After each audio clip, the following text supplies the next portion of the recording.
Diputada Chavira conectada. Ah, sí, aquí está, aquí está, aquí está. Entonces, bueno, pues empecemos.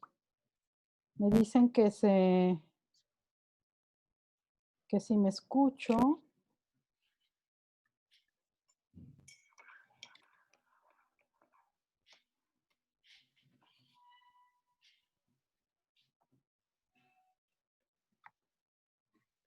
Hola, hola.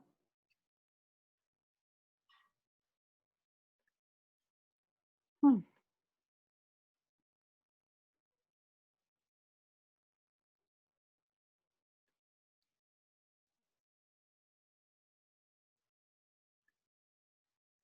Bueno,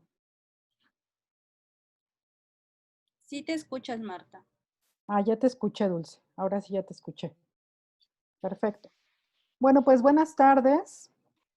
Bienvenidas sean todas y todos a esta sesión, a este foro virtual, eh, al que agradecemos profundamente nos acompañen con su presencia. Bueno, primero que nada agradecerle a nuestras ponentes y nuestros participantes, a la diputada Guadalupe Chavira de la Rosa, presidenta de la Comisión de Administración Pública Local, a la diputada Paula Soto Maldonado, presidenta de la Comisión de Igualdad de Género, a la doctora Rosario Aparicio López y a la maestra Erika Enríquez Espinosa, así como a nuestra compañera Yaucali Mancillas López y a las personas que nos siguen en las redes sociales y al equipo, por supuesto, de... Bueno, hoy estamos en este día, en este foro, en torno a la conmemoración del Día Internacional de la Eliminación de la Violencia contra la Mujer. Este día se conmemora desde el año 1981 en relación a un hecho trágico, que es el asesinato de tres hermanas, las hermanas Mirabal, en la República Dominicana, a manos de un dictador que gobernaba la isla, y que, dada su actividad política y guerrillera, pues le causaban bastantes problemas al dictador y entonces, como una medida de represión, las mandó a asesinar. En el encuentro feminista realizado en Colombia en ese año que las feministas hacen uso de esta fecha para conmemorar el tema de la violencia contra las mujeres y evidentemente darle un significado al asesinato de estas mujeres, a las mayosas como se les conoce, y proponen reconocer el 25 de noviembre como el Día contra la Violencia hacia las Mujeres. A partir de ese año, cada año se convoca a movilizaciones de mujeres y feministas en toda la región latinoamericana y esto ha crecido a todo el mundo. Como muchos de los procesos que inician las organizaciones civiles y los movimientos feministas y los encuentros feministas, dado que las demandas son muy legítimas, como lo hemos visto a lo largo del tiempo, estas fechas se institucionalizan a partir de 1993 en la Asamblea General de las Naciones Unidas, que aprobó la Declaración sobre la Eliminación de la Violencia contra la Mujer. Se definió el concepto de violencia contra la mujer y se reitera el derecho que tenemos las mujeres a la igualdad, la seguridad y la dignidad. Posteriormente, en el año 2000, la ONU declara oficialmente el 25 de noviembre como el Día Internacional de la Eliminación de la Violencia contra la Mujer, y ahora, 20 años después, la ONU mantiene la campaña del secretario general Únete, de aquí al 2030, en consonancia con la Agenda y los Objetivos de Desarrollo Sostenible, la Agenda 2030. Esta campaña es para poner fin a la violencia contra las mujeres, enmarcada en la contingencia por COVID, porque también es una realidad de la cual no podemos sustraernos en esta realidad, en esta situación, y que justo ahora el que estemos en esta sesión virtual, pues es materia de este mes. Esta campaña de la Secretaría General, del Secretario General de la ONU hace un reconocimiento explícito a las organizaciones de mujeres que están en primera línea de atención a la violencia y llama al financiamiento para que estas organizaciones y el fortalecimiento de servicios esenciales, salud sexual y reproductiva, el acceso a la justicia, los refugios, entre otros, sean prioritarios. En 2020 la campaña bueno, el lema de esta campaña, mejor dicho, es un poco raro. Se llama Pinta el mundo de naranja, financiar, responder, prevenir y recopilar información y datos. Y me parece relevante señalarlo por el tema de financiar, justamente en torno a estos servicios esenciales a favor de la emergencia sanitaria y de combatir la violencia de género contra las mujeres, ¿no? Entonces, por eso el financiar es importante. Como ustedes saben, también este 25 de noviembre marca el inicio de la jornada de los 16 días de activismo contra la violencia de género. Es una jornada que también ha sido acompañada por el Sistema de las Naciones Unidas, que se celebra a nivel mundial y que empieza hoy y concluye el 10 de diciembre, el día en que se conmemoran los derechos humanos en el mundo. Entonces, esa es la jornada que iniciamos esta tarde con este foro. Y quiero leerles un párrafo de esta campaña en la que se está impulsando desde el Secretario General de las Naciones Unidas, y nos dice: la pandemia de COVID ha exacerbado factores de riesgo clave para la violencia contra las mujeres y niñas, como la escasez de alimentos, el desempleo, la inseguridad económica, el cierre de escuelas, los flujos masivos de migración, la amenaza inclusive de levantamientos civiles dada la problemática. Hubo alarmante incremento en múltiples formas de violencia contra las mujeres y niñas, en especial manifestaciones físicas, psicológicas, sexuales y económicas, de violencia doméstica, fomentadas por la inseguridad económica y alimentaria de los hombres y de las condiciones de vida en confinamiento como resultado de las medidas de aislamiento y distanciamiento social. El cierre de escuelas, la inseguridad financiera y alimentaria han incrementado el riesgo de violencia contra las niñas, incluso explotación sexual, acoso y matrimonio infantil. Existen, además, informes de una mayor cantidad de abusos y acosos sexuales, tanto en línea como fuera de ella, y en algunos contextos un incremento de los feminicidios, como lamentablemente es el caso de México. Eso no lo dice la nota conceptual de la campaña del secretario general, pero es una realidad que vivimos en nuestro país. En definitiva, estamos de acuerdo en no estamos, termino la lectura de este párrafo de la campaña del secretario general, y lo que vemos en definitiva es que de hace 60 años que fue asesinada por la dictadura militar las hermanas Mirabal, ya estamos en ese contexto de violencia por la dictadura militar en la región latinoamericana, pero el entorno de la violencia sigue constante en la vida cotidiana de millones de mujeres en las democracias. Esto representa, por tanto, enormes desafíos para los estados y sus gobiernos. Es por ello que necesitamos establecer diálogos e intercambios sobre las necesidades de las mujeres en diferentes contextos. Por eso, en este caso, queremos hablar con ustedes sobre mujeres rurales. El área rural de la Ciudad de México comprende un montón de hectáreas, 87,204. Esto es, impresionantemente, el 59% del área total de la ciudad, más de la mitad, en la cual se realizan actividades agropecuarias y de conservación de recursos naturales. 3 alcaldías abarcan la mayor proporción del suelo de conservación. Casi 2/3 partes de este suelo de conservación se ubican en 3 alcaldías. Milpa Alta con el 32%, y por eso es tan importante que nos acompañe hoy la diputada Guadalupe Chavira, que es representante de esta demarcación, la alcaldía de Tlalpan con 29% y la alcaldía de Xochimilco con 12%. Entonces, estos datos son del Campesinos y Productores Organizados del Distrito Federal del 2017. Nuestra postura como centro de estudios del Congreso de la Ciudad de México es que las mujeres de áreas rurales en la Ciudad de México enfrentan cotidianamente problemas de discriminación y sobrecarga de trabajo, frecuentemente en un contexto de violencia y discriminación, por lo cual es necesario analizar sus condiciones sociales en este Parlamento que nos permitan orientarnos sobre el diseño de iniciativas que detonen políticas públicas que las fortalezcan y, por supuesto, presupuestos para la atención con base reconociendo la experiencia comunitaria. Es por este motivo que les invitamos a la realización de este foro en el marco del Día Internacional contra la Violencia contra las Mujeres y pues comentarles que la dinámica de este foro va a ser escuchar la conferencia magistral de la doctora Rosario Aparicio, quien es una especialista en los temas que nos ocupan ahora.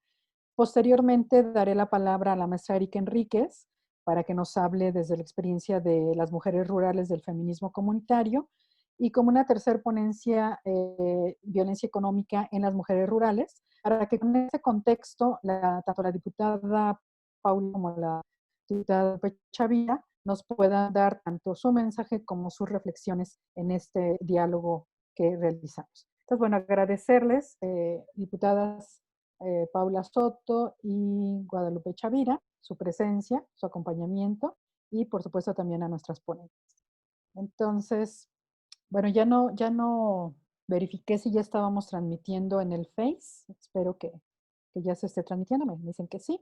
Entonces, bueno, pues también por ahí vamos a estar al pendiente de la participación del público en las redes sociales. Y bueno, pues sin más, le voy a dar la palabra a la doctora Rosario Aparicio, quien es maestra y doctora en demografía por la Universidad Estatal de Campiñas de Sao Paulo, Brasil, licenciada en economía por la UNAM. Desde el año 2018 forma parte del Seminario sobre Trabajo y Desigualdades del Colegio de México. Sus líneas de investigación se encuentran alrededor de la violencia de género y etnicidad y mercados de trabajo, mujeres indígenas y discriminación. Actualmente participa en proyectos de investigación sobre comercio popular, mujeres indígenas en la Ciudad de México, otro proyecto sobre economía popular, proyectos productivos, mujeres indígenas, y un tercero sobre derechos de las trabajadoras en las plataformas digitales en la Ciudad de México. Tiene una amplia experiencia en cursos y talleres de capacitación sobre género. Actualmente es coordinadora de la Red de Demografía de los Pueblos Indígenas y Afrodescendientes de la Asociación Latinoamericana de Población, Red PIAFAL. Muchas gracias, doctora Rosario Aparicio. El micrófono es tuyo. Tienes el micrófono por 20 minutos. Te marcaré cuando te falten 5 para que puedas concluir con tiempo. Muy bien, pues adelante. Muchas gracias por la invitación. Estoy muy contenta de compartir este diálogo virtual con todas ustedes. Voy a compartir mi presentación.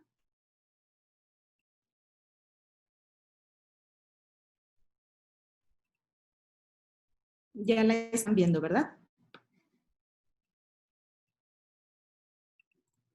Bueno, pues hoy les voy a hablar sobre interseccionalidad, violencia de género y mujeres rurales en Ciudad de México.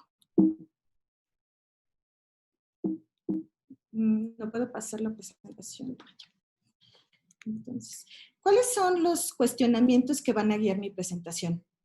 Primero quisiera hablar sobre quiénes son las mujeres rurales habitantes de la Ciudad de México, qué información estadística se produce sobre ellas, cómo están documentados los tipos de violencia que viven las mujeres rurales habitantes de la Ciudad de México y qué posibilidades tienen estas mujeres rurales de mejorar su condición social y económica y cómo garantizar que sus derechos sean respetados.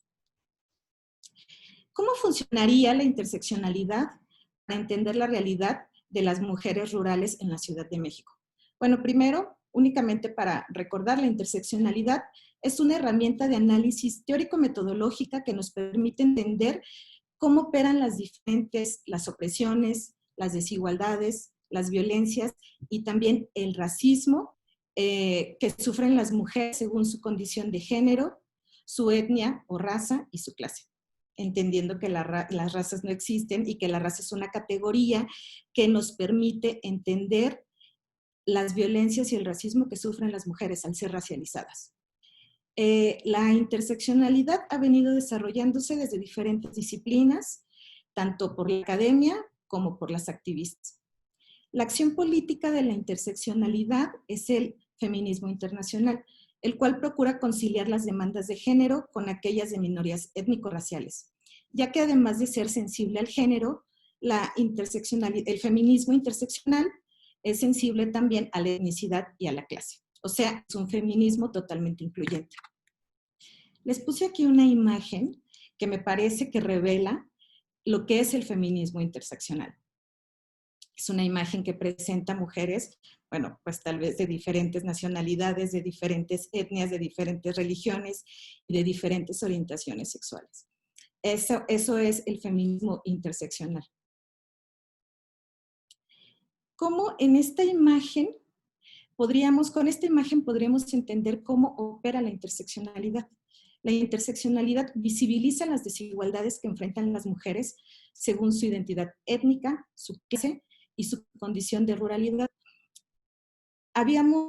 Hemos estado estudiando muchísimo las violencias que sufrimos las mujeres por nuestra condición de género, pero ahora con la interseccionalidad nos damos cuenta que si al género lo cruzamos con la etnicidad, con la raza, con la clase, y bueno, en este caso sería con la condición de ruralidad, vemos que además de las violencias que sufrimos las mujeres por nuestra condición de género, también sufrimos diferentes violencias y las violencias se van acumulando si lo cruzamos con la identidad étnica. Es decir, una mujer indígena sufre más violencias y discriminaciones que una mujer que no es indígena.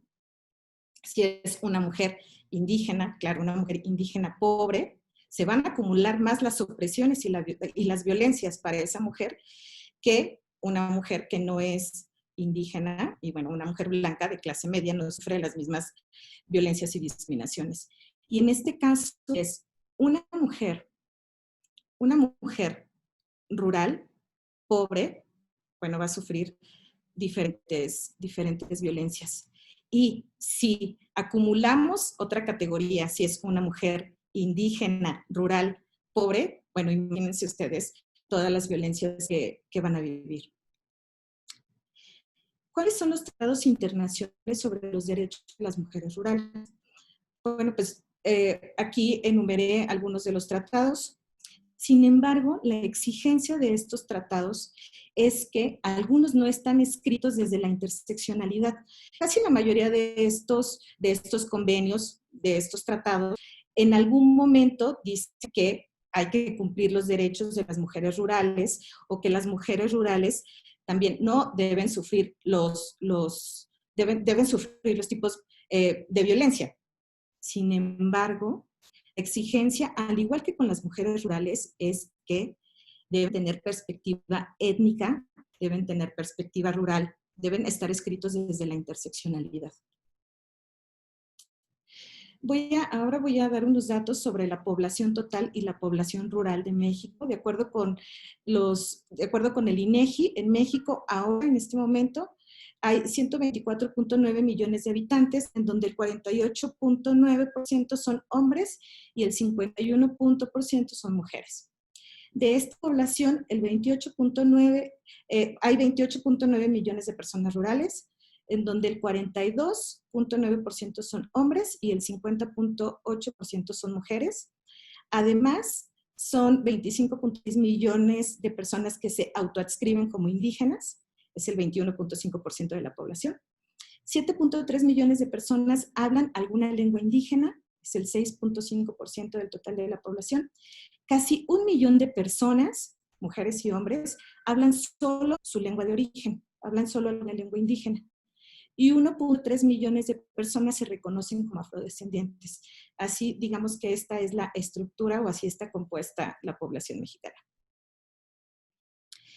Tengo aquí una gráfica sobre los grupos de edad de las mujeres rurales en México.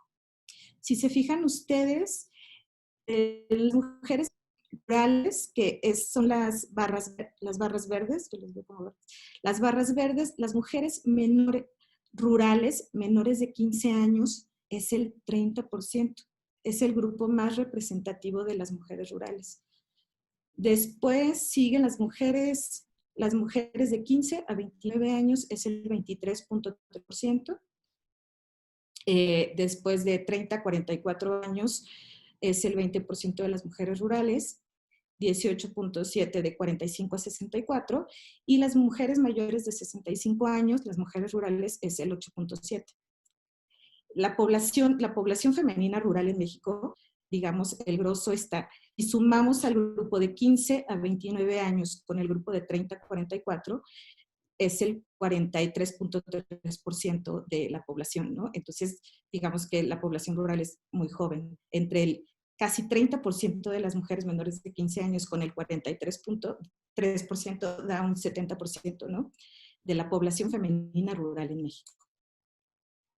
¿Cuáles son los datos que tenemos de la población rural de la Ciudad de México? En la Ciudad de México habitan aproximadamente 40.687 personas rurales, en donde el 50.1% eran hombres y el 49.9% eran mujeres. aquí digamos que el patrón que se revierte, ¿no? Porque cuando vimos los datos para México, era mayor la población de mujeres. Sin embargo, aquí en Ciudad de México es mayor la población de hombres. Digamos que es súper ligero, ¿no? Pero es mayor. Las 7 alcaldías consideradas rurales de la Ciudad de México son, como ya lo dijo Marta en su introducción, Álvaro Obregón, Coajimalpa, Magdalena Contreras, Milpalta, Tláhuac, Tlalpan y Xochimilco. ¿Qué estadísticas tenemos sobre la violencia de género en el país? Bueno, en el país hay una encuesta súper avanzada sobre violencia de género, que es la encuesta nacional sobre la dinámica de las relaciones en los hogares. Esta encuesta, digamos que es de vanguardia en América Latina y en el mundo, porque son muy pocas encuestas que han entrevistado a las mujeres sobre violencia de género. Entonces, es muy importante, y en América Latina es casi de las únicas encuestas que tiene representatividad nacional. Esta encuesta es levantada por el INEGI, ya tiene 4 versiones. Se levantó la primera en 2003, 2006, 2011 y la última es en 2016, fue en 2016. Y en el 2021 se levantará la siguiente ENDIRE. La ENDIRE proporciona información sobre los tipos de violencia de género que sufren las mujeres, mujeres indígenas, mujeres rurales, mujeres no indígenas, tanto en el ámbito privado como en el ámbito público. La ENDIRE solo entrevista a mujeres de 15 años y más. ¿Qué información nos proporciona la ENDIRE para las mujeres rurales? La ENDIRE 2016, que es la última. Para el ámbito privado, nos proporciona información sobre la violencia de pareja y la violencia familiar. Y para el ámbito público, nos proporciona información sobre violencia escolar, violencia laboral, violencia comunitaria y violencia obstétrica.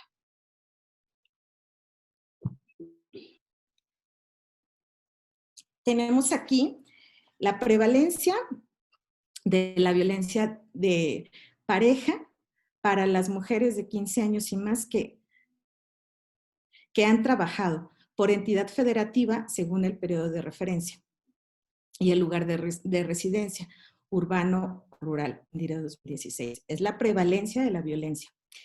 Se considera a las mujeres que tienen o han tenido una relación de pareja, esposo, pareja o novio. La prevalencia incluye la violencia emocional, económica, patrimonial, física o sexual que declararon las mujeres haber padecido por parte de su actual o última pareja en cada periodo de referencia. Si ustedes se fijan, en las 3 primeras columnas es la prevalencia de la violencia que las mujeres han sufrido a lo largo de su vida, y las siguientes 3 es en los últimos 12 meses. Les puse subrayé con naranja la prevalencia nacional. Para las mujeres rurales, a lo largo de su vida, en México, el 38% había sufrido algún episodio de violencia de pareja. Y para las mujeres urbanas había sido el 43%. O sea, las mujeres urbanas en México habían sufrido más episodios de violencia de pareja que las mujeres rurales a lo largo de la vida. Cuando vemos a la Ciudad de México, observamos que las mujeres rurales, el 50% de las mujeres rurales había sufrido violencia de pareja. Y en las mujeres urbanas fue el 52.1%. O sea, no tiene ninguna diferencia ser una mujer rural o una mujer urbana, porque ambas sufren la misma violencia, ¿no? No tiene ningún factor de protección ser una mujer rural. Cuando observamos en los últimos 12 meses, observamos que la prevalencia a nivel nacional para las mujeres rurales fue 22.2% y para las mujeres urbanas 25.5%.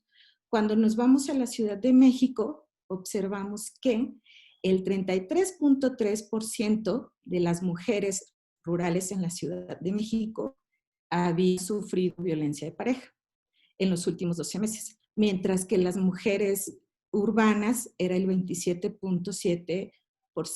¿Qué quiere decir? Entonces, que ser una mujer rural era un factor de riesgo en ese momento, en los últimos 12 meses, porque ahí la prevalencia de la violencia fue más alta para las mujeres, ¿no? En ese año era más riesgoso ser una mujer rural. La siguiente tabla nos presenta la prevalencia de la violencia en el ámbito familiar. ¿Qué contiene esta prevalencia? La prevalencia incluye la violencia emocional, física o sexual que declararon las mujeres haber padecido en el ámbito familiar en los últimos 12 meses. Para el promedio nacional, para las mujeres rurales, fue el 8.2% de las mujeres rurales en México declaró haber vivido algún episodio de violencia en el ámbito familiar, mientras que las mujeres urbanas fue 9.8%. O sea, no tiene gran diferencia ser una mujer rural o una mujer urbana, porque solo es un punto porcentual de diferencia. Aquí, en la Ciudad de México, si se fijan, es cero, el dato, la prevalencia es cero. Entonces, lo que me indica es que hay un error de declaración o que sí, las mujeres, ninguna mujer rural en la Ciudad de México mayor de 15 años sufrió algún episodio de violencia familiar, mientras que las mujeres urbanas fue el 9.4% de ellas sufrió algún episodio de violencia familiar. Ahora vamos a ver la prevalencia de la violencia en el ámbito escolar para las mujeres de 15 años y más. ¿Qué incluye esta prevalencia? La prevalencia incluye la violencia emocional, física o sexual que declararon las mujeres haber padecido en el ámbito escolar en cada periodo de referencia. Si vemos en las primeras 3 columnas es la prevalencia a lo largo de la vida, en las otras 3 columnas es en los últimos meses. A las mujeres rurales, el promedio nacional fue el 19.8% de las mujeres a nivel nacional había vivido algún episodio de violencia en el ámbito escolar, mientras que las mujeres urbanas, 24.9%. Esto significa que tenía más riesgo una mujer urbana en México de sufrir violencia, algún tipo de violencia emocional, física o sexual en el ámbito escolar. ¿Qué pasa a lo largo de su vida? ¿Qué pasa con la Ciudad de México? Cuando observamos los datos para la Ciudad de México, vemos que las mujeres rurales declararon, fue el 42.9% de las mujeres rurales habían vivido algún episodio de violencia en el ámbito escolar. Para las mujeres urbanas de la Ciudad de México, fue el 29.8%. Entonces, ¿qué está pasando? Ser una mujer o una niña, una joven de 15 años que asiste a la escuela era un factor de riesgo. La diferencia es muchísima en la Ciudad de México, 29.8 para las jóvenes que estaban acudiendo a la escuela y un 42.9% para las mujeres rurales. Ser una mujer rural ha implicado no es un factor de protección, es un factor de riesgo. ¿Qué pasó en los últimos 12 meses? ¿Qué dijeron las mujeres cuando fueron entrevistadas? El promedio nacional en los últimos 12 meses para las mujeres rurales fue 11.5% y para las mujeres urbanas 16.8% en México. Cuando vemos los datos para Ciudad de México, ¿qué observamos? Una cifra terrible, catastrófica. 66.7% de las mujeres que en ese momento estaban estudiando habían sufrido algún tipo de violencia emocional, física o sexual. Y las mujeres urbanas era el 17.7%. En ese año, en el año de referencia, cuando se levantó la INDIRE, es 66.7%. Es ser una mujer rural en la Ciudad de México e ir a la escuela, estar estudiando, conlleva y contrae un factor de riesgo terrible. Las mujeres urbanas que estaban estudiando fue 17.7%. Algo está pasando en las escuelas con las jóvenes que están estudiando, ¿no? Ahora vamos a ver la prevalencia de la violencia en el ámbito laboral. ¿Qué contiene esta prevalencia? La prevalencia a lo largo de su vida incluye la violencia emocional, física, sexual, así como la discriminación por razones de embarazo en los últimos 5 años y la discriminación laboral a las mujeres asalariadas en los últimos 12 meses. Perdón, Rosario. La prevalencia... 5 minutos, por favor. Gracias. La prevalencia en los últimos 12 meses incluye la violencia emocional, física o sexual, así como la discriminación laboral a las mujeres asalariadas en los últimos 12 meses. Entonces, si nos fijamos aquí, el promedio nacional para las mujeres rurales a lo largo de su vida fue 18.8%. Para las mujeres rurales, 33%. Ser una mujer rural trabajando implicaba un riesgo. Para las mujeres urbanas, en la Ciudad de México fue 28, es menor que las mujeres rurales. En los últimos 12 años, estas disminuyen. El promedio nacional, la prevalencia nacional para las mujeres rurales fue 18.9 y para las mujeres rurales en la Ciudad de México 14.3. Entonces, bueno, aquí las mujeres rurales no corrían tanto riesgo. Prevalencia en el ámbito comunitario. ¿Qué pasó? Tenemos que el promedio nacional, la prevalencia nacional para las mujeres rurales fue 18.8 y en Ciudad de México fue 57.1%. Casi el 60% de las mujeres rurales sufrió violencia en el ámbito comunitario en la Ciudad de México. Igual fue un poco... igual la prevalencia en el ámbito urbano en la Ciudad de México, pero digamos que es mucho más que el 50%, ¿no? Bueno, más que el 50%. En los últimos 12 meses también se ven diferencias en el promedio nacional, fue 9.7 para las mujeres rurales, 35.7% para las mujeres rurales. Aunque no tiene mucha diferencia entre ser una mujer urbana o ser una mujer rural, corren el mismo riesgo, el mismo peligro, digamos. Prevalencia de maltrato durante la atención del último parto, la violencia obstétrica. El promedio nacional para las mujeres rurales, la prevalencia fue 28.8% y las mujeres rurales declararon fue el 40%. Quiere decir que ser una mujer que va a parir en la Ciudad de México, una mujer rural, implica un riesgo, va a sufrir violencia.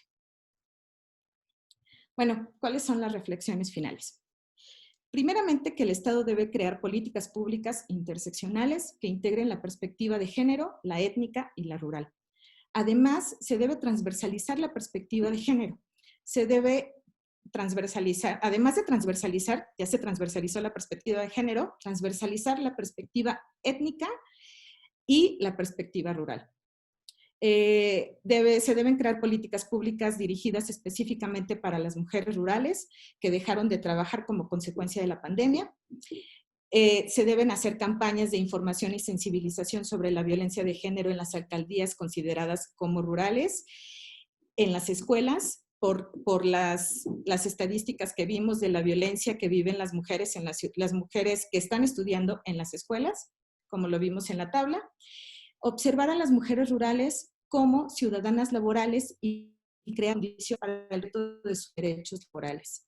Además, garantizar el acceso de las mujeres a los servicios médicos sin discriminación y actualizar los censos ejidales para tener estadísticas sobre el acceso de la tierra de las mujeres rurales, ya que no hay información sobre qué mujeres son dueñas de la tierra, sobre la tenencia de la tierra. Bueno, pues eso sería todo. Muchas gracias.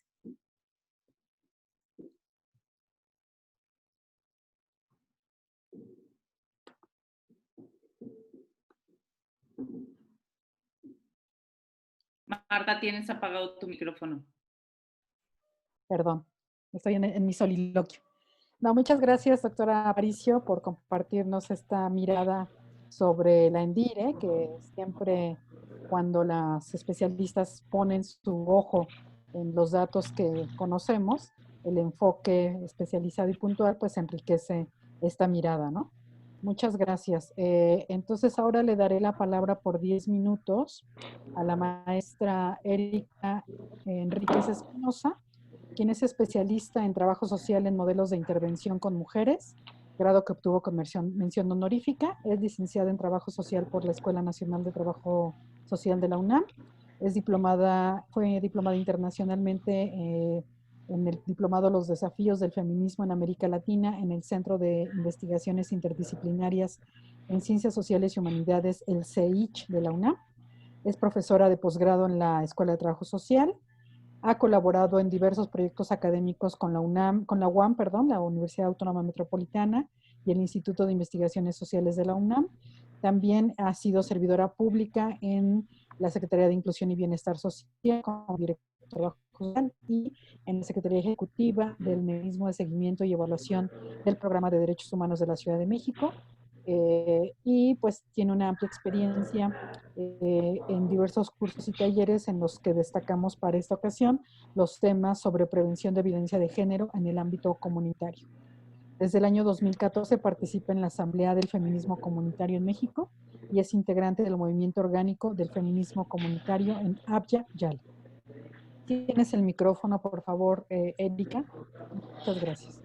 Muchas gracias. 2 minutos para que pueda cerrar. Claro que sí. Muchas gracias, buenas tardes, saludos a todas las compañeras que hoy nos acompañan en esta mesa tan necesaria, en este día también en que estamos conmemorando también nuestra memoria de lucha, la lucha de las mujeres en contra de la violencia. Y para mí pues es un gusto compartir con ustedes en este espacio el quehacer, la construcción que hacemos desde el feminismo comunitario y las propuestas que hacemos.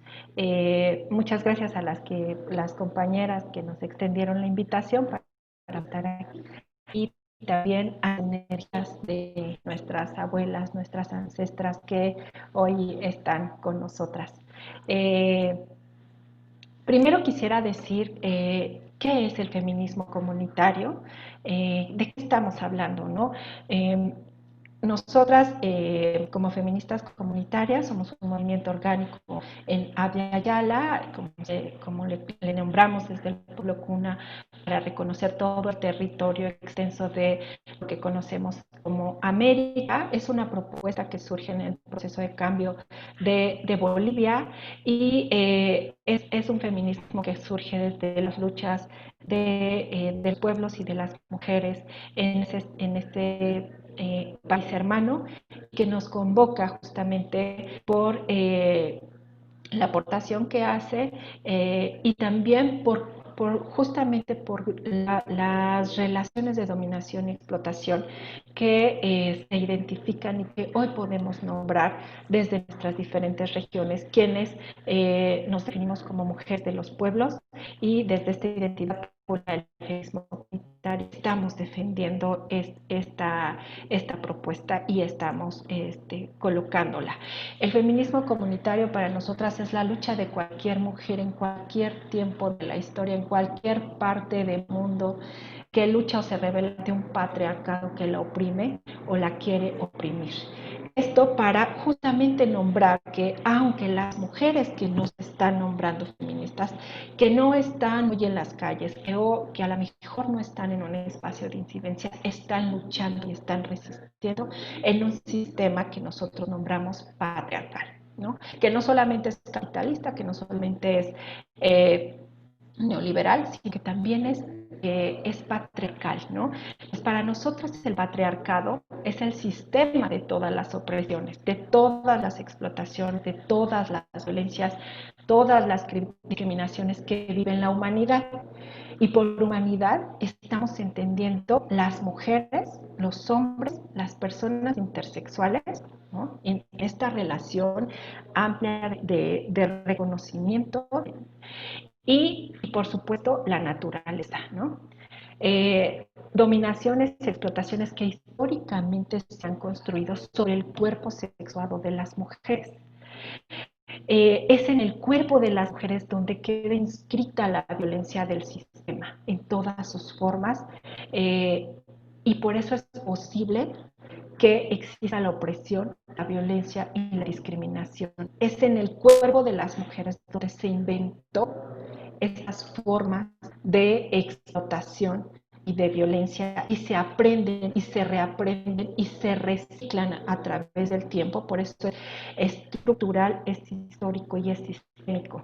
Y está inscrito y se reproduce sobre el cuerpo de las mujeres. Por eso es que para nosotras como feministas comunitarias es importante hacer no solamente esta denuncia, sino nombrar frente a qué nos organizamos y frente a qué nos politizamos, qué es lo que queremos desmontar desde la raíz.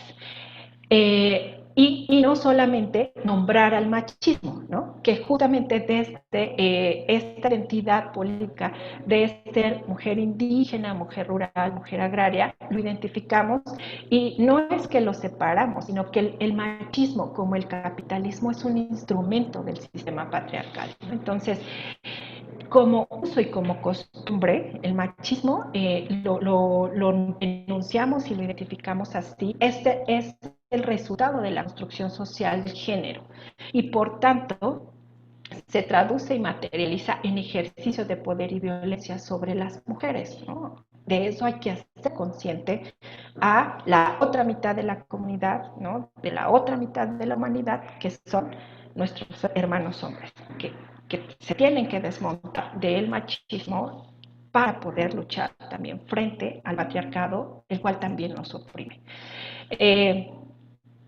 Bien, por comunidad nosotras entendemos este espacio donde entablamos las relaciones, donde se reproduce la vida humana. Esta interrelación necesaria con la naturaleza que es principio material para la humanidad y así lo reconocemos y lo respetamos. Cuando hablamos de la comunidad estamos hablando de una relación política donde se lucha y se defiende en principio la vida de las mujeres como un asunto de la comunidad y no solo como un asunto de interés político de las mujeres. Para nosotras el feminismo comunitario y categorizar de esta manera, ¿no? Develar y conceptualizar para podernos situar y hacer la política del lugar que queremos, que proponemos desde nuestras comunidades, desde nuestros espacios laborales, desde nuestra propia cotidianidad, es importante para nosotras nombrarlo y decir desde dónde hablamos y cómo no lo estamos pensando, cómo nos estamos pensando el mundo. Luego entonces que nosotras desde el feminismo comunitario también vamos creando nuestras identidades políticas, que es importante posicionarnos frente a un sistema y defender nuestras posiciones. Decía la maestra Rosario Aparicio que en la Ciudad de México no había una cifra tan clara, ¿no? Porque no nos estamos reconociendo, pese a que, ¿no? El territorio todavía es rural en su mayoría, no tenemos esa identidad política con el territorio, ¿no? Y con la actividad económica, ¿no? Porque lo rural nos refiere a lo agrario. Entonces, lo agrario es una actividad económica que produce y reproduce la vida. Y quienes han inventado esa actividad económica y la traemos desde que existe la humanidad, somos las mujeres, ¿no? Entonces, ese sesgo tiene que ver con que es necesario en este tiempo, en este momento histórico, en este territorio, ¿no? Que es la Ciudad de México, crearnos esa identidad política y nombrarnos y defender el territorio. Es nuestro cuerpo, por lo que está inscrito, ¿no?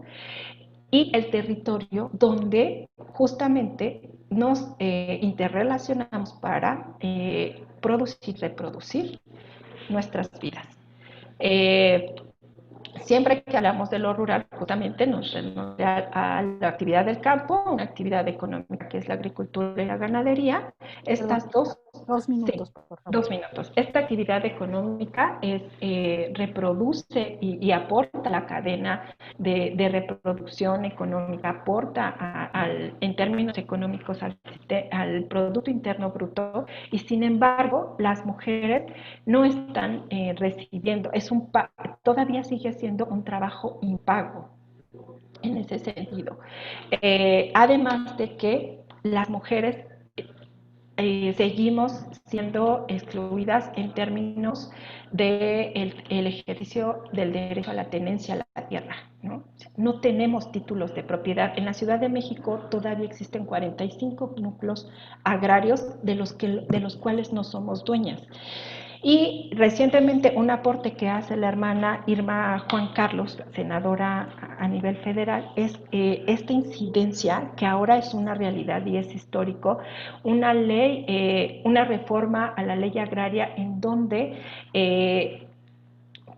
está estipulado que las mujeres debemos ser dueñas del 50% de la tierra. Y eso es algo que ahora tenemos que politizar desde esta identidad política, porque si las mujeres, si nosotras las mujeres decimos, yo no soy una mujer rural, yo no soy una mujer que realiza esa actividad, yo no tengo esa relación, estamos renunciando a ese derecho. Entonces, ¿cuáles son las estrategias de organización que desde el feminismo comunitario estamos apostando? Primero es recuperar la memoria de las mujeres en las comunidades, en los pueblos, ya que es importante, ¿no?, traer desde esa memoria larga, desde esa memoria ancestral, que somos las mujeres las que nos inventamos el trabajo de la tierra y que desde ahí sostenemos la vida y reproducimos la vida, que hoy podemos llamar sociedad, ¿no?, que hoy podemos llamar Estado. Fortalecer la identidad política que visibiliza que hay mujeres rurales, y no solo porque participan en la actividad, porque nos gusta, ¿no?, sino porque es una actividad económica que nos religa, que nos hace partícipes, y que esa actividad económica tiene que recibir un pago.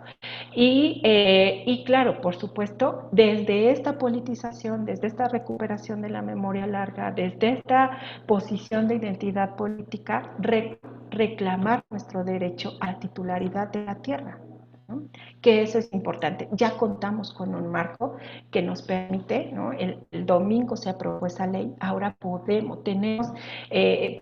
hacer ejercicio de ese derecho. Entonces, ¿qué es lo que proponemos? Justamente, ¿no?, hacer la identidad política, fortalecer esta identidad política, politizarnos, defender nuestro derecho, reclamarlo, ejercerlo y seguir contribuyendo como lo hemos hecho desde el principio de la humanidad, a esta reproducción y producción de la vida. Las mujeres como sujetos agrarios no contamos con tenencia de la tierra. Eso es importante que podamos crear políticas públicas en las que podamos ir recuperando esos terrenos que nos apoyen en esa defensa. Básicamente, esa es como la agenda que justamente estaríamos planteando a partir de esta incidencia que hizo la hermana Irma Juan Carlos. Ya tenemos un instrumento para poder hacerlo, pero también lo otro, ¿no?, de ir fortaleciendo esta propuesta de organización que es la comunidad, ¿no?, que no solamente es un asunto de las mujeres reclamar, esto es un asunto público, es un asunto de la comunidad, que las mujeres tengamos títulos de propiedad, que las mujeres recibamos un pago por lo que producimos en términos económicos en nuestra participación en el tema agrario, y que además dentro de la internacionalidad que ya se explica, la entidad política del reconocimiento de las mujeres rurales sea visibilizada y también reconocida en todos los aspectos. Muchas Esa gracias, sería mi maestra palabra. Erika Enríquez. Perdón por la correteada del tiempo, pero bueno, si no, se nos va el Claro Zoom. que sí, claro que sí. Muchas gracias. Bueno, pues realmente muy relevante los aspectos que nos has planteado sobre el tema de las identidades políticas de las mujeres rurales y la presencia en este sentido para manifestar una agenda propia en torno al cuerpo, al territorio, a la sociedad y el tema de importantísimo de la tenencia de tierra que nos has compartido. Muy bien, pues para concluir con las ponencias que planteamos para este foro, le paso la palabra a la maestra Yaucali Mancillas, quien es mi compañera en el Centro de Estudios Legislativos para la Igualdad de Género, subdirectora de Estudios Legislativos sobre Políticas Públicas del Centro, es economista feminista con estudios de maestría en Políticas Públicas y Sustentabilidad, educadora popular y ha sido acompañante de procesos organizativos productivos de mujeres rurales y urbanas. Y por eso es que le hemos pedido esta tarde que nos hable 10 minutos, una cuestión muy breve también, sobre violencia económica que enfrentan las mujeres rurales en la Ciudad de México. Entonces, sin más, Yaucali, pues bienvenida, el micrófono es tuyo. Te avisaré también cuando te queden 2 minutos para que puedas cerrar tu intervención. Y posterior a ello, pues ya le daremos la palabra a la diputada Guadalupe Chavira y posteriormente a la diputada Paula Soto. Gracias, Yaucali.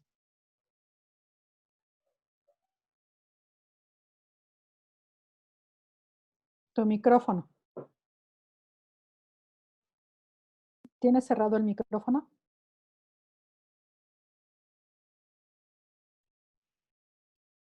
Hola.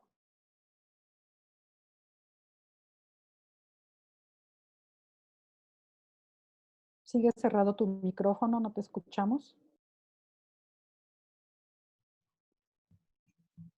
¿No? Hola, hola. ¿Ahora sí? Ahora sí ya me escuchan, ¿verdad? Ya, Es que ya te escuchamos. lo tenía cerrado por el... Y pon las diapositivas en sí. grande para que las veamos mejor, por favor. La administradora. Perdón.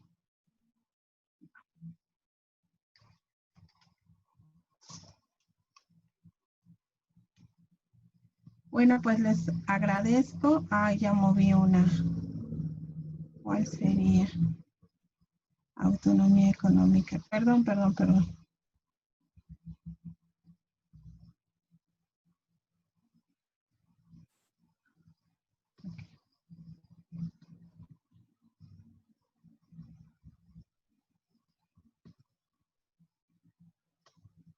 Gracias, pues traigo una pequeña presentación para lo que es el tema de violencia económica en las mujeres rurales de la Ciudad de México, que quiero compartir con ustedes.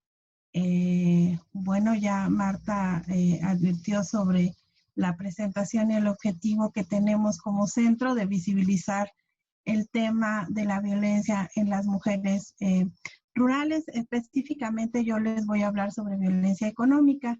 Y bueno, la Ley de Acceso a las Mujeres a una Vida Libre de Violencia en la Ciudad de México considera como violencia económica a toda que haga la economía de la mujer a través de limitaciones encaminadas a controlar el ingreso de sus percepciones económicas en la restricción, limitación y o negación injustificada para obtener recursos económicos, percepción de un salario menor por igual trabajo, explotación laboral, exigencia de exámenes de no gravidez, así como la discriminación para la promoción laboral. En el contexto particular que tienen las mujeres rurales en la Ciudad de México, que por cierto, para hacer investigación y para meternos o adentrarnos en el tema, casi no hay disposición de datos, etcétera. De ahí también la complejidad, pero bueno, el contexto que enfrentan las mujeres rurales en la ciudad particularmente se enfrenta a la desigualdad y pobreza, un territorio fragmentado, ¿no? Que es importante también, como decía la compañera de feminismo comunitario, los territorios influyen mucho también en la idea de cómo las mujeres tenemos acceso a los servicios y a los bienes, ¿no? Que se están produciendo y también derecho, acceso a la economía. Falta de dotación de servicios públicos y bueno, esto como decía anteriormente, pues limita el acceso al ejercicio pleno de sus derechos humanos.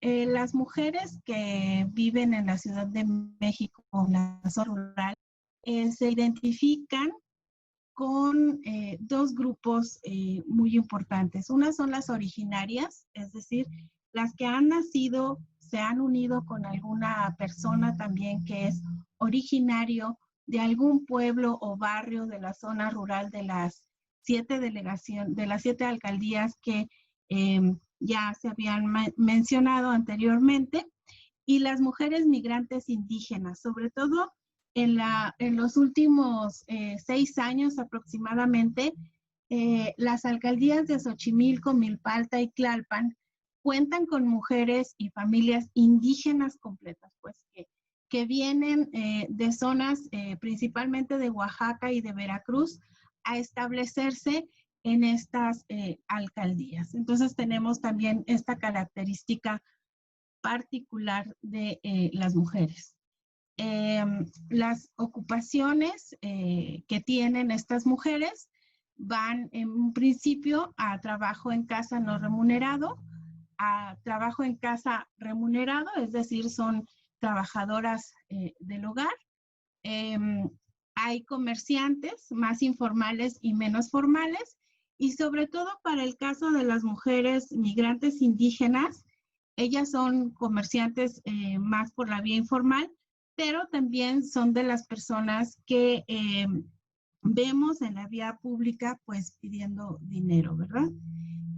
También se dedican a la actividad agrícola, principalmente las mujeres originarias, que si bien no son propietarias de la tierra, trabajan la tierra que han dejado los hombres que han migrado, porque hay mucho efecto de migración. Y también se dedican a la crianza de animales y ganado. Sobre todo en la zona de Xochimilco, en las Chinampa, todavía encontramos que existe toda esta idea de la crianza de ganado vacuno y borregos. ¿Cómo viven? Pues generalmente en familias extendidas, como jefas de familia, en hogares saturados con alta densidad poblacional, es decir, más de 5 personas. Sobre todo eso se menciona y se observa en el diagnóstico que hizo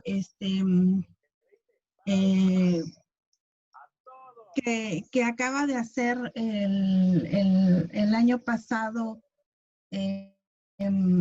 ahí se me fue, bueno, que se acaba de realizar en términos de desigualdad en la ciudad, ¿no? Donde nos dicen que en Milpa Alta existe este problema muy asentado. Los traslados que hacen para ir a sus centros de trabajo generalmente son de más de 2 horas. Tienen trabajos temporales y con muy bajos salarios. Tienen acceso a problemas en la generación de patrimonio y propiedad. Y bueno, esto nos lleva también a la falta de créditos, beneficios financieros y en especie por no ser propietarias de la tierra, ¿no? Los espacios donde se vive este tipo de violencia, la violencia económica, es en el espacio privado, ¿no? En los hogares y en las familias. Principalmente, bueno, no necesariamente es una particularidad o una necesidad de estar unidas o estar en pareja para sufrir de violencia económica, sino que también hay mujeres que son presionadas económicamente por sus familias y en sus hogares, ¿no? Aunque no estén en esta parte como casadas o en unión libre, etc. En el espacio público, pues en sus comunidades y en los centros de trabajo, básicamente es donde sufren este tipo de violencia. ¿Cómo se manifiesta la violencia económica para estas mujeres? Pues bueno, hay un control por parte de un tercero, ¿no? De los recursos económicos que ella tiene. Cuestiona el uso como tal del recurso a esta persona o este tercero. Están atrapadas por las actividades del cuidado. Y también es difícil de distinguir por el control tradicional de los hombres, que se ha naturalizado, que las mujeres no trabajen o que sea su salario visto como complementario, ¿no? Hay como esta idea, ¿no? Sobre todo, bueno, en las zonas rurales. Y como que existe un malentendido en el manejo del patrimonio, la economía y el proyecto de vida en común con las parejas. Esto, lo que queremos decir con esto, lo que quiero decir con esto, es que el dinero como tal sí tiene un sexo oculto, y ese sexo oculto es masculino, ya que las mujeres destinan y administran sus recursos de diferente manera que los hombres. Hay un uso diferenciado del recurso como tal. ¿Qué es lo que sucede? Pues se frena el desarrollo personal de las mujeres, hay una pérdida en la generación del acceso a bienes y propiedad, y la vida vulnera y las enfrenta a una desigualdad estructural y sistemática, y limita el empoderamiento y autonomía de las mujeres como tal. De ahí que, bueno, quiero aclararles que lo anteriormente dicho ha sido una observación propia de un equipo al cual pertenecí hace más o menos un año, 2 años, que realizamos pues trabajo de campo y también acompañamiento, ¿no?, a los grupos de mujeres que están principalmente en Tlalpan, en Xochimilco y en Milpalta, y por eso observamos todas estas cuestiones que les estoy compartiendo. Entonces veíamos que pues parte fundamental para también salir de la violencia económica es la propuesta de autonomía económica. Y bueno, la autonomía económica como tal de las mujeres se explica como la capacidad de las mujeres de generar ingresos y recursos propios a partir del acceso al trabajo remunerado en igualdad de condiciones que los hombres. Considera el uso del tiempo y la contribución de las mujeres a la economía.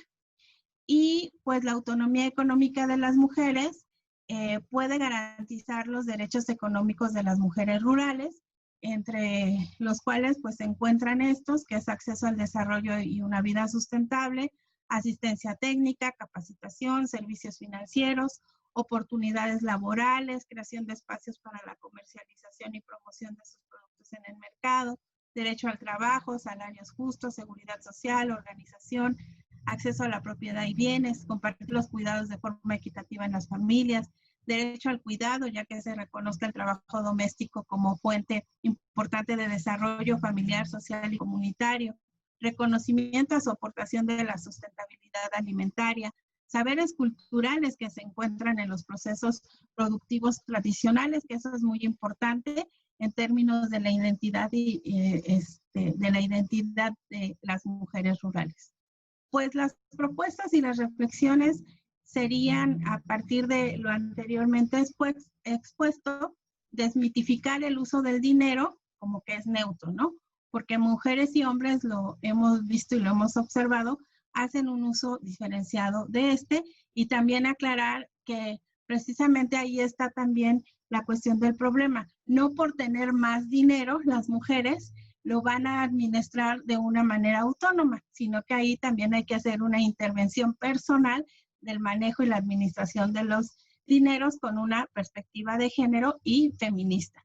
Y entrarle al tema de la dependencia pues emocional y económica que tienen las mujeres en este sentido, o que tenemos. Promover la autonomía económica de las mujeres en las leyes, políticas públicas y presupuestos. Impulsarlos, ¿no? Comunitariamente, apoyar y participar en los proyectos que las mujeres rurales promueven de forma organizativa, autogestiva y productiva. Y también apoyar y participar en los proyectos bueno, eso ya lo dije, pero también crear el sistema del cuidado para la Ciudad de México con un énfasis de perspectiva de género e interseccional. Entonces, eso sería para mí lo que les queríamos compartir y poner sobre la mesa en principio. Muchas gracias. Muchas gracias, Yaucali. Bueno, pues gracias por poner en el contexto después de las 2 intervenciones anteriores también. el tema de la violencia económica para las mujeres rurales, de acuerdo al proyecto desarrollado la anterior, dada esa experiencia, y este uso diferenciado que hacen las mujeres del dinero, unas para los hijos y la familia principalmente, ¿no? Que siempre están poniendo en el centro el bienestar de los otros, y de ahí la importancia de el desarrollo de políticas y de el sistema de cuidado para la Ciudad de México, que en cada foro que organizamos queda ahí como el gran pendiente de ahora sí nos acercamos, ya vamos para allá.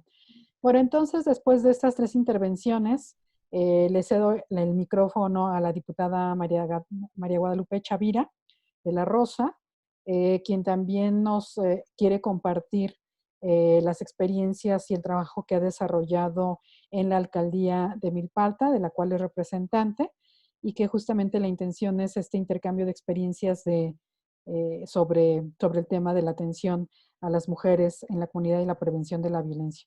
Entonces, bueno, la diputada Guadalupe Chavira es presidenta de la Comisión de Administración Pública Local del Congreso de la Ciudad de México, y pues sin más le cedo la palabra para que nos exponga, por favor, y nos dé su punto de vista. Gracias, diputada. Gracias. Pues buenas tardes, espero que mantenga el cubrebocas porque estoy en una reunión de vecinos con el alcalde de aquí de Milpalta por un tema de obras públicas, pero pues me da mucho gusto, sobre todo, pues tener la oportunidad en acción, porque es parte de nuestro trabajo legislativo, pues estar pendientes de quienes son nuestros representados y en este caso, pues acudir a una reunión importante para ellos. Entonces, decirles que muchísimas gracias al instituto que haya hecho este importante evento, sobre todo pues en el marco de un día tan importante para la ciudad, para el país y para el mundo. Y bueno,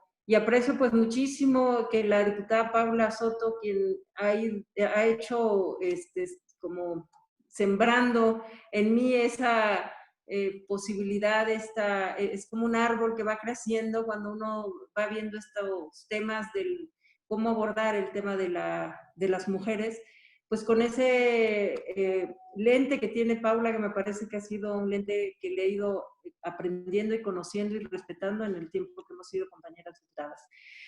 A las compañeras que escuché con atención, varias de ellas hicieron exposiciones interesantes sobre la problemática rural y cuál es la condición de las mujeres, ¿no? Entonces, bueno, pues en mi contexto de ser originaria, nativa de una comunidad rural, pues para mí es grato tener este momento de poder dialogar, de decirles qué es lo que creemos que está faltando y que hacia dónde vemos y qué es lo que nosotros desde el Congreso podemos impulsar, pero también cuál es la realidad de hacer y visibilizar lo que es ser una mujer en la zona rural, para que así las autoridades y el resto de la ciudadanía esté informada adecuadamente, para que así la ley y la acción social no esté sesgada hacia las zonas solamente urbanas, sino también tenga esta visibilización del primer paso para que las mujeres puedan ser efectivamente representadas y que todas en sus futuras acciones se tomen y estén ajustadas a las realidades y a las necesidades. En pocas palabras, es visibilizar sus experiencias, saberes, que este movimiento erradique toda la violencia que se ejerce contra ellas, que verdaderamente sea una acción interseccional y que responda a todas las mujeres dentro del país, dentro de la ciudad y dentro de, por supuesto, de las alcaldías que nosotros estamos representando. El empoderamiento social y político para las zonas rurales en general, y por lo tanto que las mujeres vivan dentro de estas y las pone en el mismo lente como lo pone en las zonas urbanas. Hoy que hemos estado en condiciones de pandemia, pues se han visto, ¿no? Muchas condiciones, el incremento sobre todo de la violencia intrafamiliar, de la violencia a las infancias, de la violencia hacia la mujer. Y bueno, en estos contextos, bueno, pues lo que nosotros pensamos y hemos estado planteando, pues es ir construyendo una mejor correlación que sea basada en la igualdad y en la cooperación y en el respeto. Algunas cuestiones que yo escuchaba sobre lo que pasa en nuestra ciudad, en nuestra querida ciudad, pues decirles que en la Ciudad de México hay alrededor de 48,000 personas que viven en localidades menores de 15,000 habitantes, el equivalente al 0.5 de la población en la ciudad, de las cuales 24,000 son mujeres y 24,122 son hombres. El 5.8% de las mujeres que habitan estas localidades rurales hablan algún dialecto, alguna lengua indígena. En este caso, Milpalta es una comunidad con un gran incremento de migración indígena, ¿no? Tenemos poblaciones donde la gente ha registrado, sobre todo, áreas de oportunidad para venir a trabajar en los campos agrícolas. El 24.4% de las mujeres rurales de la ciudad no están afiliadas a ningún servicio médico. Los últimos datos que yo acabo de escuchar y otros que pues también nos dimos a la tarea de investigar. El 7.3% de las mujeres rurales no sabe leer ni escribir y menos recado frente en comparación de los hombres, que los hombres tienen una tasa mucho menor sobre la parte del analfabetismo. El 7.5% de las mujeres rurales en la Ciudad de México no asistió a la escuela. El 68.1% tiene escolaridad básica. El 17.7% estudió hasta la preparatoria o equivalente y solo el 5.9% tiene licenciatura o más. En el 2015, el 41% de las mujeres rurales se dedicaban al hogar, el 36% trabajaba, el 16.7% estudiaba frente al 0.8% 71 y 17.6% de los hombres que tenían dichas ocupaciones respectivamente. Es decir, en las zonas rurales es donde tenemos los mayores contrastes, los mayores contextos de desequilibrio, de desigualdad. Y es decir, la participación de las mujeres rurales en el mercado laboral es de 1 de cada 3 mujeres. El 23.6% de las viviendas en localidades rurales tienen a una mujer como jefa de familia, mientras que en la ciudad esa proporción asciende al 35.7%. La siguiente tabla, bueno, es una tabla que yo voy a hacerles llegar para que tenga esta información, porque entiendo que podemos hacer alguna síntesis de este encuentro, que sería fabuloso, directora, que pudiéramos tener pues una memoria con respecto a este importante ejercicio que estamos haciendo. Mujeres nos explica que pues obviamente ser propietarias de tierra es fundamentalmente para acceder a los beneficios de estos, ¿no? Y este es el caso particularmente de lo que es Milpalta y Tlava, porque yo soy diputada por 2 alcaldías, que es la parte Milpalta y la parte rural. Es decir, que el 33.5% son mujeres frente al 66.5% son hombres. Y en este caso, entre la población a cargo de los órganos ejidales o comunales, solo el 20.5% son mujeres, el 79.5% son hombres, es decir, que las mujeres para poder ser sujetas de crédito o tener alcance a algunos apoyos, pues tienen que ser parte o ser una figura reconocida frente al tema de las autoridades agrarias y en este caso, pues particularmente, tampoco los ejidos, tampoco los ejidatarios y en este caso las ejidatarias cuentan con algún seguro social. Estos son algunos datos relevantes que vienen en la encuesta sobre discriminación en la Ciudad de México. El 13.4% de las personas participantes que viven en Milpalta asociaron a la discriminación con la desigualdad, mientras que el 6.4% con el racismo. Algunos datos sobre lo que ha hecho el gobierno de la ciudad, ustedes ya lo han mencionado, las compañeras de las lunas, parte de la inspiración que yo encontré también con ellas y con las lunas y con el trabajo legislativo que viene haciendo mi compañera, la diputada Paula Soto, pues fue hacer visible el tema de los violentómetros, ¿no? Un compañero muy querido, que es un artista, un escultor aquí muy sensible, comprometido con la comunidad, Pablo Rojas, pues se dio la tarea de hacer visible lo que era invisible, ¿no? Hemos estado en varias localidades de Milpalta haciendo el violentómetro y bueno, pues haciendo esta campaña de conciencia. Se lo comentaba a Paula y me decía Paula, pues que íbamos por buen camino, pero creo que el camino es todavía muy sinuoso, es un camino que hay que seguir trabajando por ellas, por nosotras, por las que vienen. Y pues me da muchísimo gusto poder tener esta oportunidad de haber entablado esta comunicación, este encuentro, este foro, análisis, conversatorio, intercambio de experiencias, que me parece que ha sido muy rico. Muchísimas gracias por la oportunidad.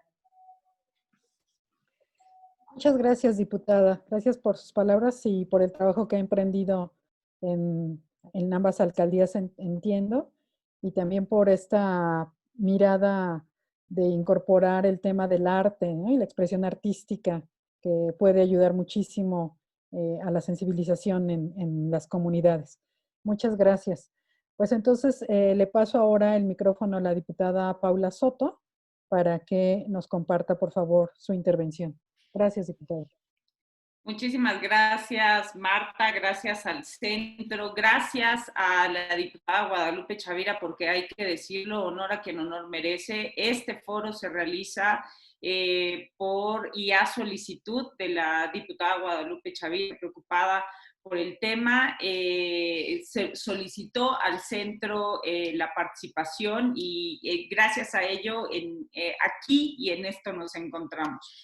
La verdad es que yo me he quedado sin palabras. Me pareció extraordinaria la manera en la cual las distintas ponentes, las tres ponentes, estuvieron poniéndonos, ¿no? en el marco, en el contexto de la realidad de la que estamos hablando cuando hablamos de mujeres rurales, los retos, las condiciones, la situación en la que nos encontramos.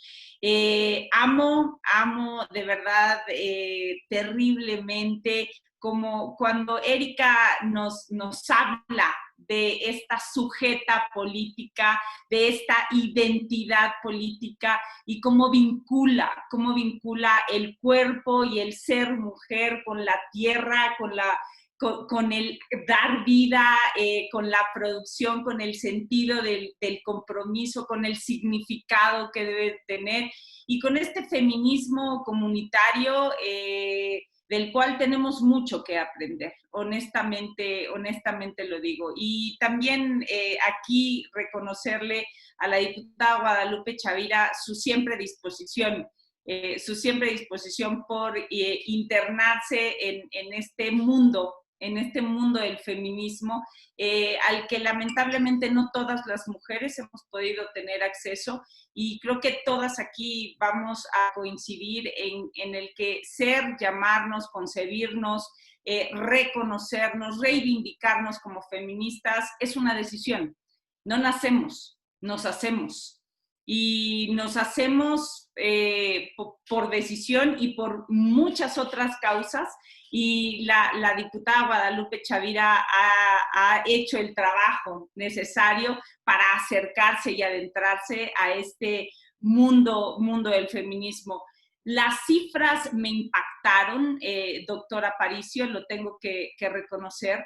Las cifras me impactan viniendo de donde vienen, pero sobre todo porque claramente lo que yo encuentro así a una mirada muy rápida de todas las cifras que usted nos vio y nos interpretó con este ojo académico que usted tiene, pues lo que yo percibo es que no hay reconocimiento de las distintas violencias que se viven en el ámbito, en el entorno, en la vida rural por parte de las mujeres.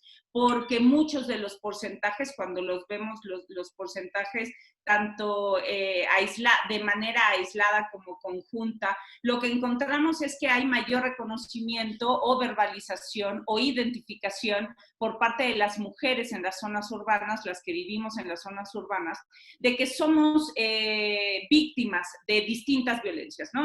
Se hablaba de la comunitaria, la económica, se hablaba de las distintas violencias, formas, manifestaciones que hay. Pero cuando nos enfrentamos al porcentaje o a los distintos porcentajes reconocidos por las mujeres rurales, vemos que los porcentajes en su gran mayoría, incluso en la Ciudad de México, no solamente a nivel nacional, sino en la Ciudad de México, son menores. Y cualquier gente dirá, ¡ay, mira! La violencia que viven las mujeres en las zonas urbanas es mayor a la que viven las mujeres en las zonas rurales. No lo creo. Lo que creo es que, uno, son distintas, y dos, la capacidad de identificación, de concientización es distinta, porque pues no siempre nos reconocemos víctimas. O porque no tenemos el acceso a ese conocimiento, debido a que, pues, cuando nacemos niñas, nacemos mujeres, hay todavía quienes nos dicen que pues así nos tocó tocó sufrir, nos tocó aguantar, nos tocó acostumbrarnos, porque así es la vida. Y es normal, ¿no? Están normalizadas las distintas violencias que sufrimos. Entonces, bueno, lo primero que yo tendría que decir es mucho trabajo que hacer en nuestras comunidades rurales, con las niñas y las mujeres, para hacernos conscientes de que somos sujetas plenas de derechos y que no tiene derecho absolutamente nadie a violentarnos en ninguno de los aspectos. Y bueno, ya también nos lo decía Erika, ¿no? Desde el primer momento en el que las mujeres nos enfrentamos a que no podemos ser tenedoras de la tierra, no tenemos derecho a ser dueñas de la tierra, pues esa es la primer violencia institucional, comunitaria, histórica, ¿no? Económica, de todas las violencias que sufrimos. Y por ahí empezamos a contarlas, ¿no? A contar estas malditas violencias a las cuales somos víctimas, o de las cuales somos víctimas las niñas y las mujeres por el hecho de haber nacido cuerpo de mujer. De verdad, Erika, bueno, doctora Aparicio, yo encantada con sus números, pero Erika, me enamoraste. De verdad, la manera en la que hablas, la manera en la que te has apropiado, la manera en la que te has identificado, me sensibiliza enormemente. Muchas gracias, gracias por habérmelo transmitido, y trabajemos para erradicar, ¿no? Esta concepción de que las mujeres no podemos ser tenedoras de la tierra. Ciertamente gran avance el que ya se ha tenido con la reforma, pero aquí en la ciudad mencionabas que tenemos 58, recuerdo, 54. 44 núcleos agrarios. 44 retos que tenemos que solucionar. Entonces, por lo menos en lo que tiene que ver con la tenencia de la tierra, estoy segura que la diputada Guadalupe Chavira se involucrará en el tema, pero yo me pongo a la orden. Por favor, ayúdame a ayudar, porque pues ustedes conocen mucho mejor y a mayor profundidad del tema. Entonces, estoy a tus órdenes. Y bueno, Yaucali, la verdad es que cierra de manera maravillosa esta tercia de extraordinarias mujeres feministas, ponentes de esta mesa, y cierra con la explicación, ¿no? de los grandes conceptos y sobre todo de los retos que tenemos que enfrentar, no solamente en lo legislativo como en la política pública. Y sí, querida Marta, tú lo decías y lo decías muy bien, y yo con esto cierro. El gran pendiente que tenemos en la ciudad, en el Congreso de la Ciudad de México, es lograr la ley del sistema de cuidados. Es un gran pendiente que tenemos, porque hasta que no se logre eliminar este concepto o esta idea de que las mujeres somos quienes debemos de cargar con el 100% de las responsabilidades de cuidado, y además sin paga, sin una valoración, un reconocimiento económico, pues los problemas no van a ceder.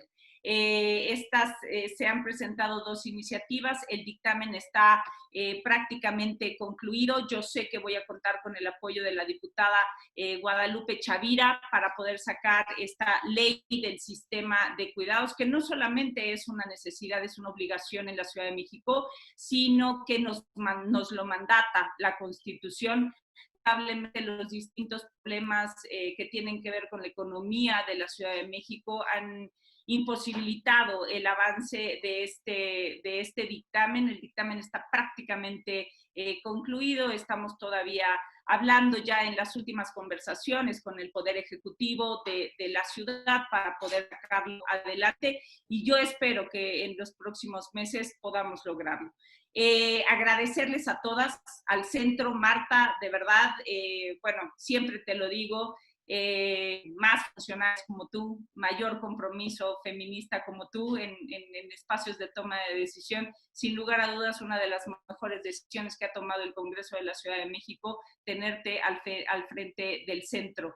de Estudios Legislativos. De verdad, muchas gracias, Marta. Gracias, Yaucali, que también estás ahí en el centro. Gracias por tu compromiso, por tu trabajo. Doctora Aparicio, Rosario, muchísimas gracias por compartir su conocimiento, sobre todo esta pues traducción de datos que siempre es necesaria, esta interpretación de los datos, porque los datos son muy fríos y cuando le ponemos cara, le ponemos cuerpo, le ponemos lógica, ¿no? Le ponemos humanidad, cambian las cosas. Erika, otra vez, de verdad, muchísimas gracias por transmitirme tu amor, tu pasión, tu convicción y sobre todo tu lucha. Y a mi compañera Guadalupe Chavira, muchísimas gracias. Gracias por la idea, Lupita, gracias por el compromiso. Y creo que juntas, estoy convencida de que juntas, mientras más mujeres convenzamos, sensibilicemos a más mujeres de la importancia del feminismo, de la importancia de la incorporación de la perspectiva de género en nuestras decisiones, en nuestras políticas, en nuestro quehacer diario. Otro país, otra ciudad vamos a tener. A todas les abrazo a la distancia y muchísimas gracias por esta extraordinaria experiencia que me acaban de dar. Un abrazo para todos. Muchas gracias, diputada. Siempre también nos emocionas con tus palabras y tu pasión, que está puesta en primera línea de todo tu trabajo, en el sentido que sea, ya sea para impulsar una ley, para estar en tribuna, para estar en un foro, para acompañar la recepción de las experiencias y el conocimiento de las compañeras.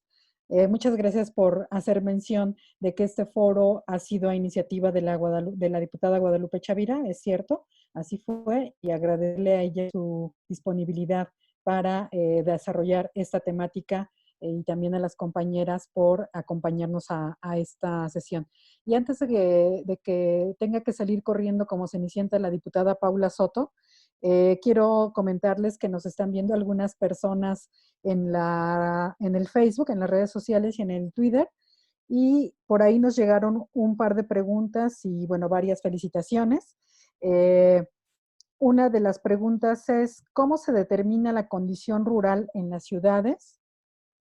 Y otra segunda es, ¿con qué políticas públicas cuentan las mujeres rurales?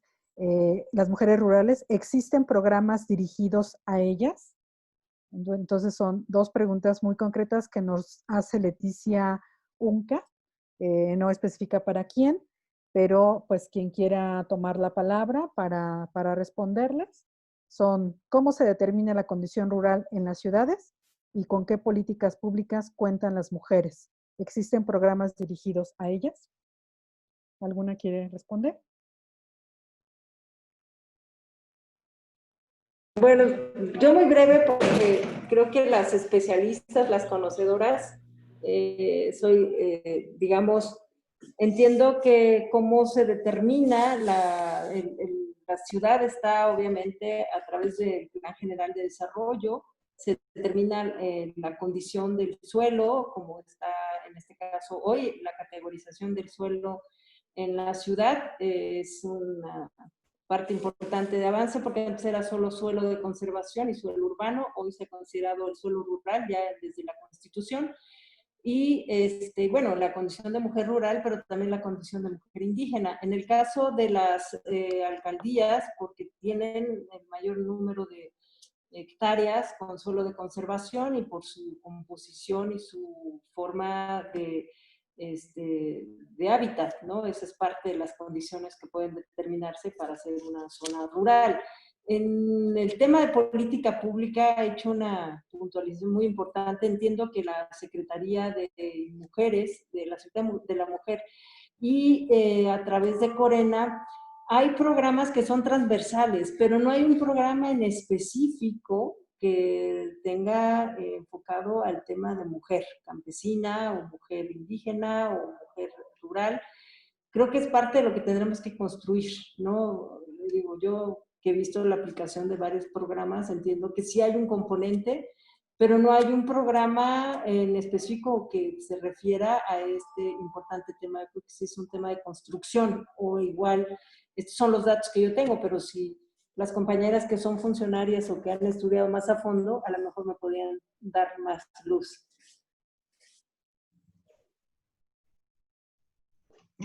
Sí, agregaría lo que dijo la diputada Chavira, que también el uso, bueno, además del uso del suelo, del territorio en la ciudad, también la actividad económica, que puede ser la cuestión de lo agrario y la crianza de animales, también está estipulado como para hacer la diferenciación con lo rural.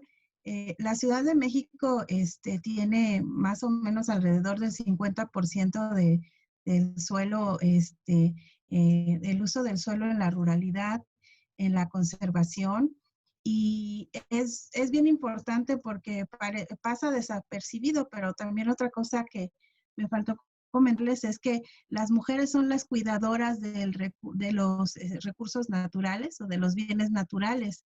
Son las que cuidan el bosque de agua, por ejemplo, tan importante en la zona que va de Milpalta hasta la Magdalena Contreras, ¿no? Y son actividades que ellas realizan de trabajo comunitario, no remunerado, pero de ahí también la importancia de su intervención. Entonces, sobre los programas, coincido con la diputada. Hay, por ejemplo, del gobierno de la ciudad, está la cuestión de los créditos para la creación de cooperativas y de microempresas, ¿no? De proyectos productivos, pero son transversales, no están dirigidos específicamente, pueden estar dirigidos a las mujeres, pero no a las mujeres rurales. Y a nivel nacional está el famoso crédito a la palabra, pero lo mismo, y ahí está el impedimento que hemos visto a lo largo de la exposición, de que las mujeres no tienen manera de demostrar la tenencia de la tierra, entonces las limita, ¿no?, al acceso de. Entonces, sí, es una tarea importante para fortalecer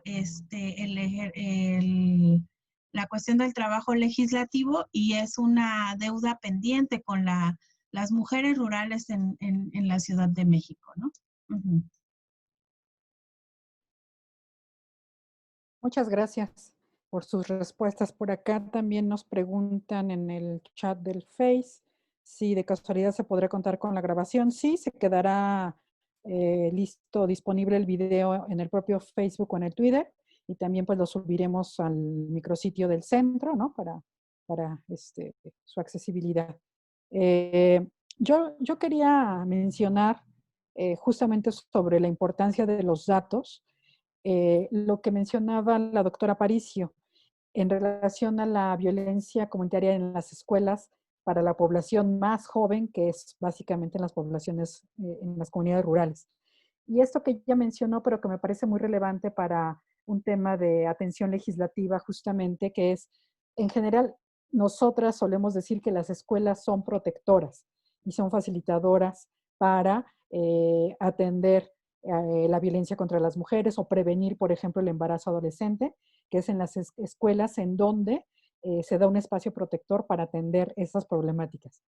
Y que en el espacio comunitario rural esa realidad no se dé, sino lo contrario, que en las escuelas se ve además con tanta contundencia que las jóvenes viven violencia en las escuelas, pues es algo de llamar bastante la atención. Ese dato de Endire yo no lo había visto con esa precisión y claridad, y me parece muy relevante justamente para empujar tanto legislación como política pública en ese sentido, porque en efecto, pues si no es la escuela, ¿a dónde recurrimos como un espacio de transformación social? Muy bien, pues no sé si tenemos alguna otra pregunta, si alguna quiere realizar alguna otra participación. Ya no tenemos más preguntas en el Face, entonces si alguna quiere dar su cierre, algún comentario en particular. Rosario. Sí, justamente ese dato, ¿no? El dato más revelador, con el que me quedo, el que me impactó también cuando lo revisé, fue ser una joven estudiante, una mujer rural joven estudiante, en la Ciudad de México es un factor de riesgo en las escuelas. Y como lo decía en el momento de la presentación, ¿qué está pasando? ¿Qué está pasando? Y bueno, la pregunta o la reflexión final sería, ¿qué tienen que hacer las autoridades? Lo que pensaba es, bueno, están las alcaldías que están nombradas como rurales, o sea, digamos que las niñas o las adolescentes o las jóvenes acuden a sus escuelas cercanas, ¿no? Entonces hay que crear una política direccionada de sensibilización, de reeducación para los jóvenes en las escuelas en donde acuden estas jóvenes, ¿no? Digamos que es el dato más, el terrible, el más revelador, ¿no? Bueno, pues serían solamente esa mi última reflexión. Muchas gracias por la invitación.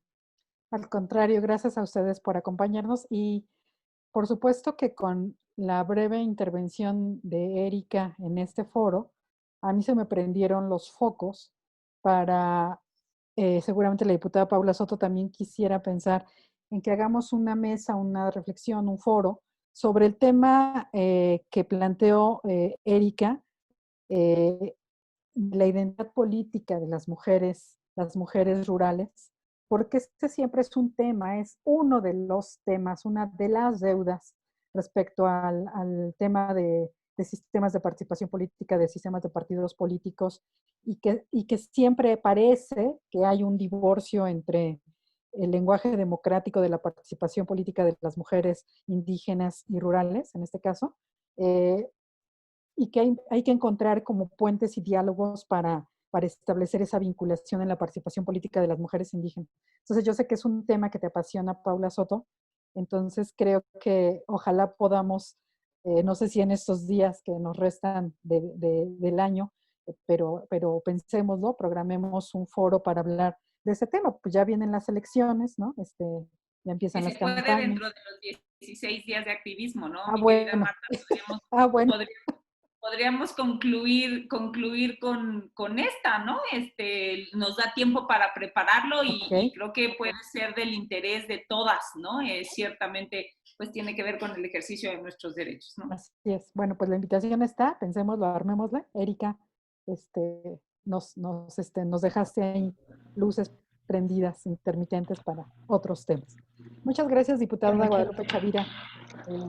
Muchas gracias, diputadas Rosario Panizo. Gracias a todas y a todas las al participantes. Muy, muy feliz, la verdad, vamos a esperar la memoria. Muchas gracias, directora.